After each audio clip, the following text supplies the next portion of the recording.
WWE Saturday Night's main event on Saturday in Salt Lake City, Utah. We have not talked about wrestling since maybe before Crown Jewel, I Yeah, think.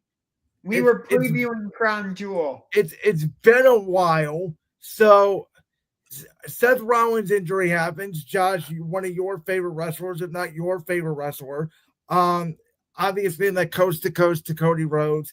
The vision turns on Seth Rollins the following Monday on Raw, completely unexpected.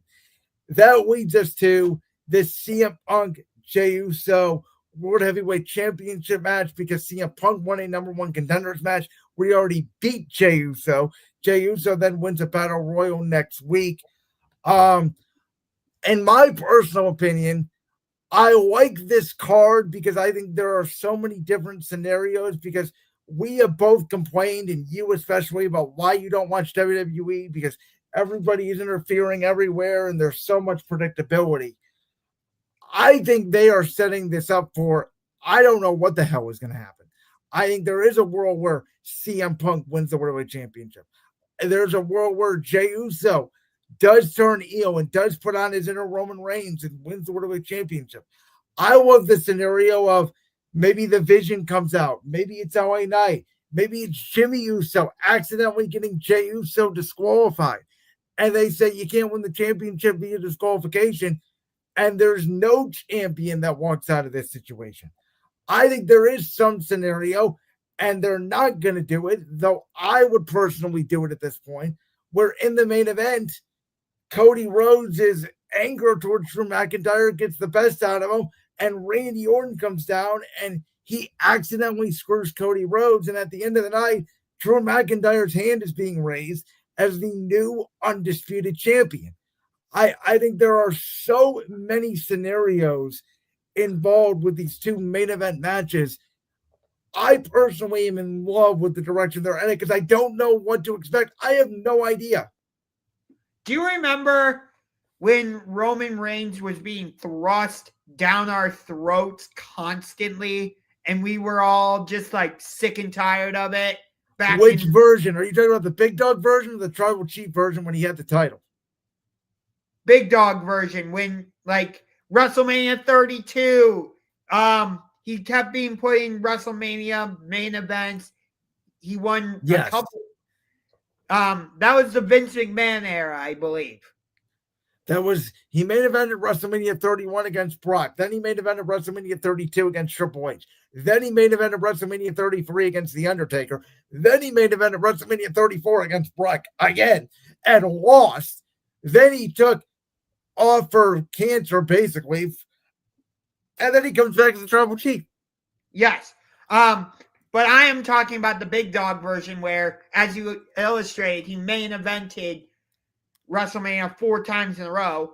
And it felt like he was just being forced down our throats and we didn't want it. Remember? Like, he never really got the fan support. Yes. It feels like Jey Uso is going through the same thing. Like, I was fully behind Jey Uso. Remember, I predicted him to win the Royal Rumble. And he did, and he went on to win the World Heavyweight Championship and have a respectable reign, even though it ended shockingly to Gunther on that Raw. He did have some title defenses, and listen, I get where you're going with it, but also Jey is still getting over with crowd reactions. It may not feel like it, but the noise in that arena is still all yeeting. His entrance is still over like crazy. I know. No, I understand that. But it's just like, why is he in another title match? Like, I would have preferred CM Punk versus LA Knight. Like, they've been having good in promo battles. I like that it seems like they're giving us that feud of Punk versus LA Knight. And then it's, oh, no, we're going to put Jey Uso in this match. And I'm like, why?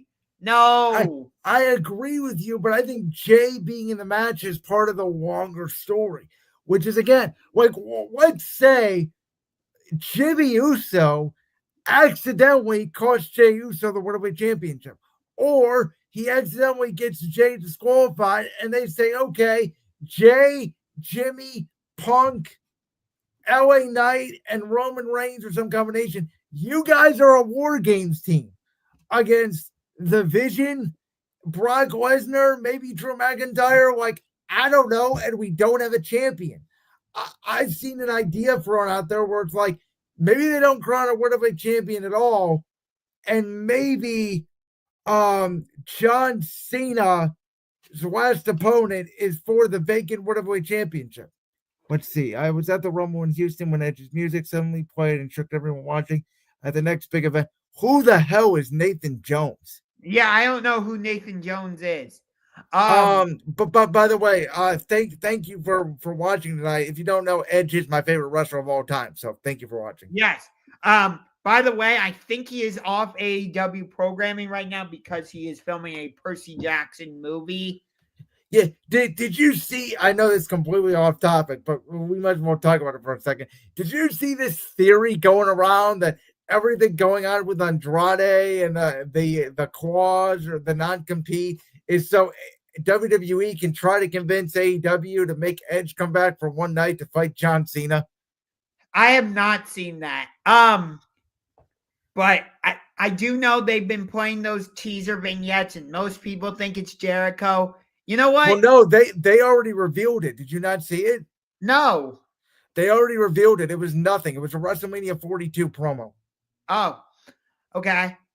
That's hilarious. But most people think Jericho is going to debut or I guess return either at Saturday night's main event or at Survivor Series, which if he does, you know what? Good for him. Like I disagree. I actually think that they're going to wait till the Rumble in Saudi. That's when I think he makes his return. But either way, you know what? I enjoyed him in AEW. Like, thanks for everything you did, Jericho. But you made your career in WWE. I don't mind if he wants to go back there and finish it. Like, it really doesn't bother me at all. Plus, I'm loving what AEW is doing right now. I'm very much into this women's tag team tournament for the tag titles. And this Jon Moxley, Darby Allin stuff is just pure insanity. And I think you hang out too much with Dave Meltzer, Josh. but yeah, I don't know the last time I watched Raw, honestly. And I tried watching an episode of SmackDown recently, and I just couldn't get into it. I really couldn't. I tried. I gave it a fair chance. And I think they're trying some new things. Like I said, I would have put the title on McIntyre on that SmackDown where Cody came out after they said Jacob Fatu was attacked. I think you can get the title back on Cody. You could give McIntyre a short title reign and give Cody the belt back at the Rumble to head back into WrestleMania. I think Saturday night's main event, if you want to make that a big deal and say you have to tune into these Peacock events, which I don't know if we're calling them POEs now or not because they're only on Peacock, put the damn title on Drew. You can do it for a night. I don't care. I think Drew deserves to be champion for a little bit. I don't think Cody needs this long title reign. We already got the long title reign.